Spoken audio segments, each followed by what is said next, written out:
Да, домком придет к вам? Ну, она позвонила, вот, для чего не едет. И вот здесь. Это она вас, да, записала? Ага.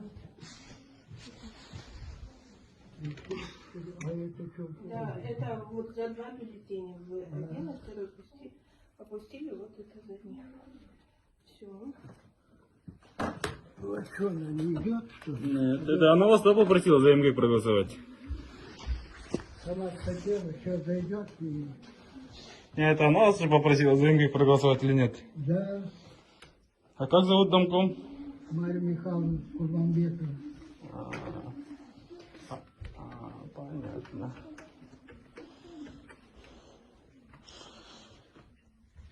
Подхом заходит, пакет не пакет оставляет? Откуда? В жизни никто не пригласил никогда. Да. Ну что, она пришла, да, нет? Ладно.